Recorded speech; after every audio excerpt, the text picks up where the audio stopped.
It's a warm welcome back to me, Joff at Mo Hotel Adventures YouTube channel.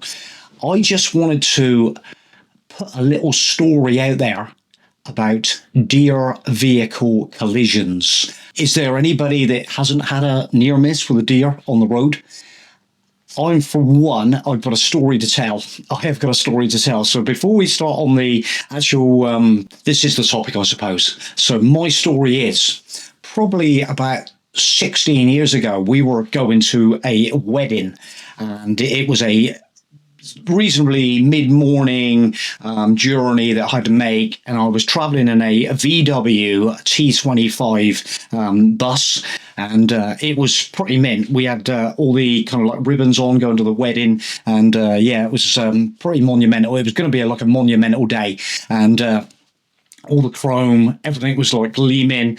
So we were actually on a particular road in Devon. I've just actually been on Google Street View, so I could sort of it's just one of them things that always sticks in your mind. And anyway, we were traveling down like a hill, and like a long slopey hill, and all of a sudden, out of nowhere, out comes Bambi onto the road, and it literally was right on my near side of my vehicle, and it was, I thought initially I'd hit it, but it must have just brushed by my bumper. And the next thing, it was just going all across the road. There was just sort of no way I could kind of like avoid maybe hitting it, but just at sheer luck, everything went well, and I managed just to sort of come to a rest, and it just literally sort of scrambled back up over the bank and disappeared out of sight. And that was that. So I went on down the road and got into a little lay-by and just went out to have a look at my van, because I was pretty sure I'd sort of like, I'd literally, and all I did was brushed it. On the top of the chrome bumper is them big thick bumpers with the beautiful rubber trim on it and everything. And I looked on the bumper, and there was hairs from the deer on the bumper, but luckily enough, everything was tickety-boo. The deer was uninjured, the van was uninjured. We were a little bit, whoa, that was a bit of a wake-up call. But it's one of them things that you just like never ever forget in your life. And since then, only this week, I saw somebody in a motorhome have a coming together with a deer, and it was an A-class motorhome, and it done some serious damage. And we all know, we've all seen the pictures on the internet of the damage deer can actually do. They're big animals, especially this particular one that I had a brush with was not that owed, to be honest. It was quite small, and there was a recent picture in the press about some stags running across the road up in maybe Derbyshire or something like that, maybe, I'm not sure exactly, but you might have seen the picture in the press where these huge stags with a tractor were just like going across this stretch of road.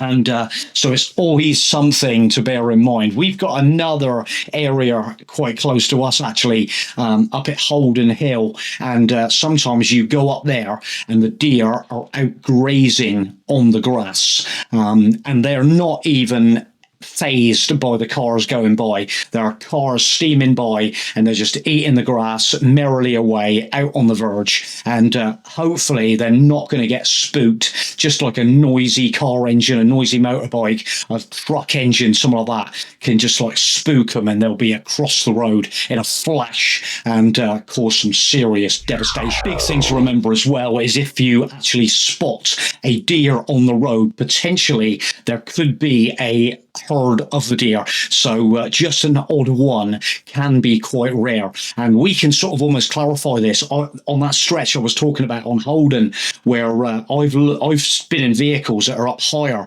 and you can look down over the bank and they will be small herd of deer down there. And so just thinking there's one on the side of the road, take it from me, there's always so obviously if you go to Scotland, we've been to down the Loire Valley in France, where there's a lot of deer around in that kind of area. It's you get that kind of like territory. We always like, this is prime time deer territory now. When you get like woods, you get open land, not a lot of activity, buildings and stuff, and purely the grazing capabilities for them deer. It's just the ideal setting for them deer to be in and be very close to that road. I was reading actually some statistics on strikes just in the UK, and they reckon there is something like 40,000 strikes per year,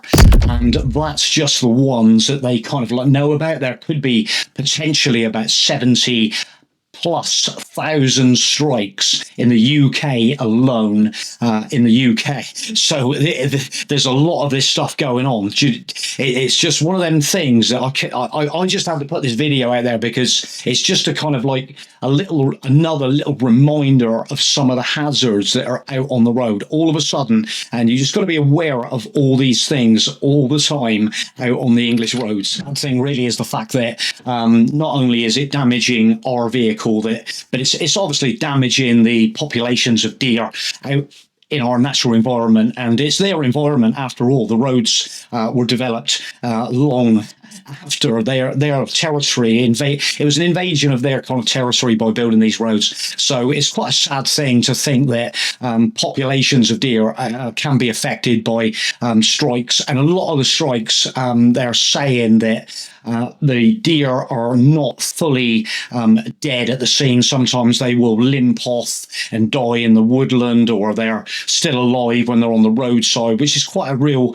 kind of like sad scenario really for us. We think that that has to happen on English roads. If it was a dog, it's very sad when it's a pet. But even so, these deer are like living creatures that deserve to be in their natural environment, and our cars, vehicles, cause them the issues, which is kind of like peak times when deer are involved in collisions, and that runs from kind of October through to December, and also later on in May. But they are kind of all those more higher risk times to be watching out, October to December, and later on in the year in May. So and in the middle, in the early mornings, as the sun goes down, there's more likely, so it can be dark when these deer are drifting out. Early mornings, you know the score. Early mornings, and I've ridden motorbikes, and it can be very cringy if you see. I've been riding and sitting on embankments up the other side of Dorchester, up the other side of the Dorchester bypass. Puddle Town was another. I remember like seeing all these deer on your motorcycle, and you're like, oh my goodness me, look at them deer. And where are they going? That's another prime spot. New Forest up along the South Downs, another prime spot. That's the places that I kind of like know about down in our territory. But and you, if you're up in the Derbyshire, in the Dales, in the Cotswolds, in the North Yorkshire, in Scotland, you will probably know the riskier areas where you're going to get all this kind of like wildlife drifting out onto the road and causing us a big problem. Advice they are actually giving to drivers is to not, if you are getting close to a deer, I know sometimes it's hard not to try and swerve, but you've just got to be very, very cautious not to swerve into the line of oncoming traffic. Or if you go for the brakes and stand on the brakes, and there could be someone behind you, so it could be a lot more riskier to go for that maneuver instead of just trying to maybe just come to the rest nice and gently and avoid the collision. Or if there's nothing you can do, there is nothing you can do. They do skip out super quick, and the situation that I had, it was there. It was there in front of me, and you're kind of like, it was too late. It was literally. So people do ask the situation of when a strike occurs, or you actually find a deer that's been struck on the side of the road. It is pretty important really to get it reported pretty straight away, as soon as you possibly can. Everybody's got like a mobile phone now. I don't think it's classed as a major emergency, but I don't know, what do we do in that situation? Anybody give us a comment on that one. Not 999, but a pretty sort of important thing to report it. And we always use like the what three words now for locations. So it is a great thing to use what three words. And the police are using what three words now. They can find the exact location of that deer and possibly put it out of its misery pretty pronto. They are in the connection of vets and people who deal with this situation. So it's probably a really big responsibility to report that. And obviously then it can be noted down as a hotspot for deer and things like that. If no one reports it, no one's going to be protected in the future. So it's a good opportunity to do the right thing and literally report that deer straight to the police. And not only that, you probably will get kind of some sort of, if it's involving yourself with your vehicle with damage, they will probably give you some sort of like incident number that you can pass on to your insurance company to help you with a claim for like damage and things like that. So well worth making that call and helping the deer out. It possibly can be saved if it's just got a broken leg. It may. Do they save deer? In the comments. The other really important thing to remember, I'm just thinking of that scenario at Holden Hill where it can be very, very difficult to actually park your vehicle in a safe position, keep yourself vitally safe and everybody in your vehicle safe. So this is a thing where you do not want to be stopping in one of them really hazardous places, in the woods, in darkness. You've struck a deer, but you need to get out the way as safely as you possibly can before you start making any of these phone calls or trying to run back and see if the deer is okay.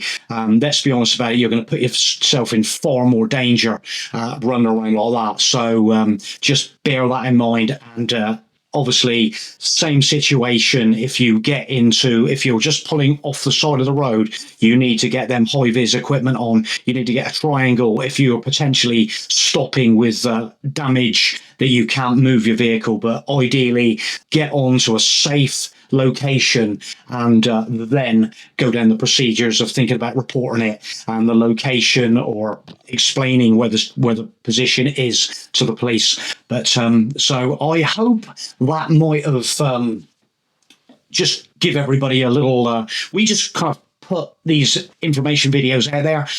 You get these little sort of pointers in life, and I just had this little pointer this week and some little pointers, and like I say, when you've had these things yourself, okay, it's just little reminders for another little scenario that you can be faced with, and let's hope it like never happens, and hopefully everybody's safe out on the roads, and we can probably help the deer increase their population and live full lives. Thanks for watching.